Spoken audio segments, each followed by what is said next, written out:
இடஒதுக்கீடு என்பது இலவசம் அல்ல.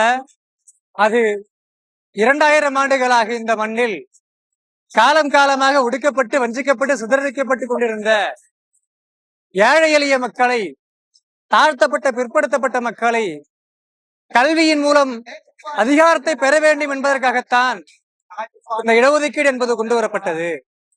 அன்றைய காலகட்டத்தில் இடஒதுக்கீடு என்பது பெருமளவில் காணப்படவில்லை. பல்வேறு எதிர்ப்புகள் இடஒதுக்கீட்டுக்கு வந்து கொண்டிருந்தது. ஆனால் இன்றைக்கு அந்த காலம் மெல்ல மெல்ல மாறிக்கொண்டே போய் இருக்கிறது.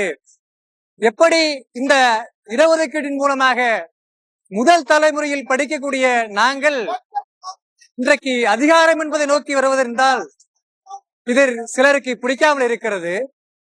எதை மேல் என்று சொன்னால், இத்தனை ஆண்டுகளாக பறையடித்துக் கொண்டும் பண்ணை அடித்துக் கொண்டிருந்த இந்த கீழ்சாதிக்காரனுடைய மகன் இன்றைக்கு கல்வி படித்து அதிகாரம் பெற்று அவன் மேலே வருகிறான் என்பதுதான் சனாதன சாதிவாதிகளுக்கு பிடிக்கவில்லை.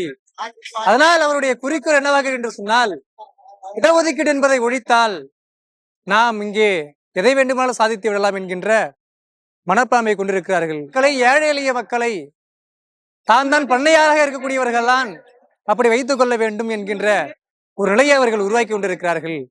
அதை மாற்றி இந்த சமூகத்தில் மேலே வர முடியும் என்று சொன்னால் அதற்கு இருக்கக்கூடிய ஒற்றை ஆயுதம் இந்த கல்வி என்பதுதான். அப்போதெல்லாம் கிட்டத்தட்ட 100 ஆண்டுகளுக்கு முன்பாக பள்ளிகளிலும் கல்லூரிகளிலும் சேருகின்ற பொழுதெல்லாம் சாதி சான்றுகள் கேட்பார்கள். காரணம், சாதி பெயர் கேட்பார்கள், நாங்கள் படிக்க கூடாது என்று.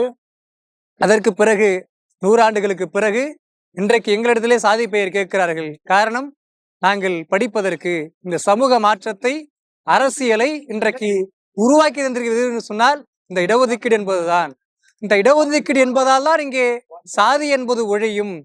நாங்கள் எத்தனை ஆண்டுகளாக இடஒதுக்கீடு கேட்டுக்கொள்கிறோம் என்று பலர் பேசிக் கொண்டிருக்கிறார்கள்.